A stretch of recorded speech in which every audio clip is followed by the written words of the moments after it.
Hey guys, it's Sasha. Welcome back to my channel, and today I'm going to be talking about some of the books that was a little bit disappointing in 2018. So 2018 was a year. It had some good books, it had some not so good books, and today I want to be talking about those not so good books. I was going through my Goodreads and I was going through my ratings, and I rated some of these 3 stars where I wasn't really a big fan of them, and then I saw some other 3-star ratings which I really loved. So I don't know how I can rate them the same but had so many conflicted feelings about these books, but I will talk about that in another video. So today I'm just going to talk about books that I hyped myself up for, or other people hyped me up, and it fell flat. Basically, these books just fell flat for me, and they just weren't as good as everyone says they would be. The first book I want to talk about, though, is The Girl with a Clock for a Heart by Peter Swanson. I read this book this year. I heard that he was an amazing author, so I read this one, and it was shit. I want to take back those couple days because I would just want to forget about this book and never want to read it again, never want to see it again. I've already unhauled it. That's how, it was for me. I don't know if it was supposed to be a mystery or a thriller, but it was just very boring, and there was, no plot whatsoever, and I really don't have time for books like that. I want to read books that want to make me feel happy, and I want to know more about that. This book it was a very big disappointment because I heard he was awesome. Apparently, The Kind Worth Killing, which is his other book, is better, so I might give it a shot, but if that one falls flat for me too, then Peter Swanson is just not an author for me. The next book I want to talk about is Raw by Cora Carmack. This book, I have no idea where it's gone. I didn't think I unhauled it, but it's not in this room and I can't find it anywhere, so. But that's not a big loss because this book was I hated this book. I had such high hopes for this book because they could control storms but the main character, she started off really awesome. She was this strong female character, and then she just kind of fell because she met this guy, and it was just really annoying. And then the guy was like, I love her, but I hate her, but I can't have her, so no one else can have her, and it's just wasn't for me.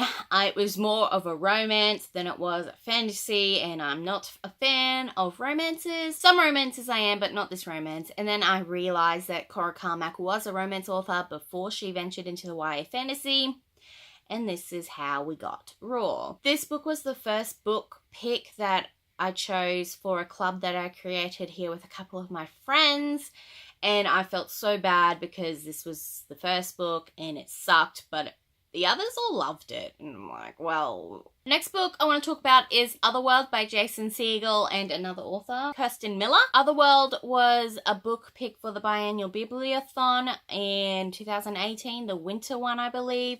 It was the book that everyone had to read, and I picked it up and I read it. And it was just, I thought it was going to be amazing because all of these people were really excited to read it, and it really fell flat for me.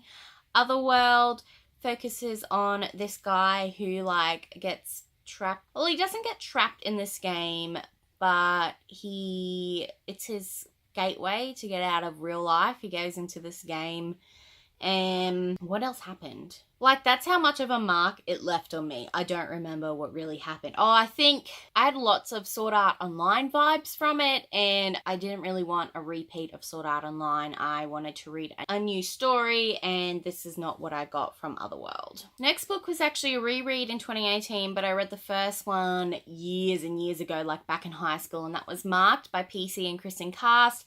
If you watched my booktubeathon vlog, you'd see that I hated this book so much, and I have the whole series that I still need to read. Don't know if I really want to go through that. I don't know if I want to put myself through that but there were just lots of slurs, and then the main character, Zoe, she's like, I'm not like other girls, but I'm better than all of them, and I did not want to be in Zoe's head. I hated Zoe's head so much.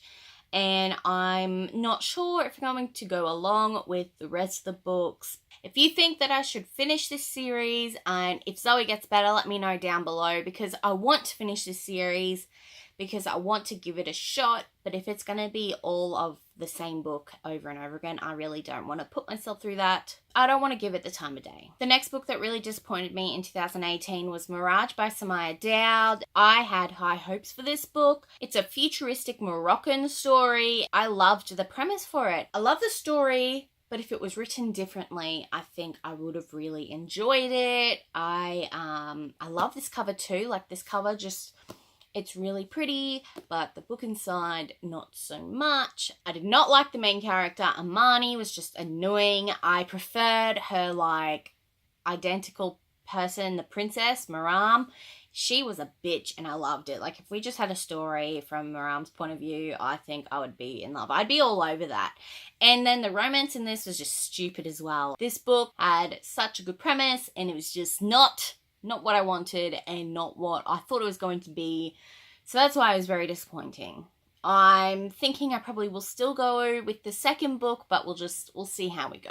Last but not least, this book was... everyone raved about this book. Everyone was telling me I need to read it. And then I'm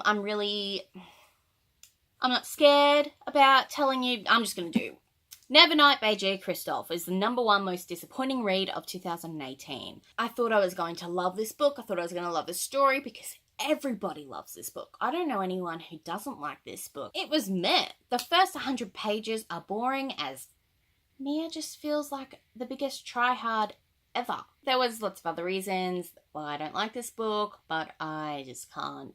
Yeah, the first 100 pages were boring. The last 300 pages or whatever was not that great either. There's lots of unnecessary things in here too that, yeah, you're into it, that's fine, but I just thought, like,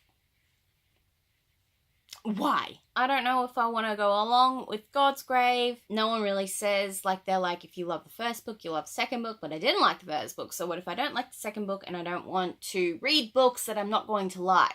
That is one of the things for this year in 2019 is I don't want to waste my time, okay? I don't want to waste my time reading books that I'm not going to like. Like, last year I realized I read a lot of mediocre books, and I don't want to do that to myself. I want to read books that I love, and I want to have a good reading year and not just a meh reading year, you know? Like, you can read so many books, but if not all of them are amazing, or if most of them are not amazing, why are you reading these books?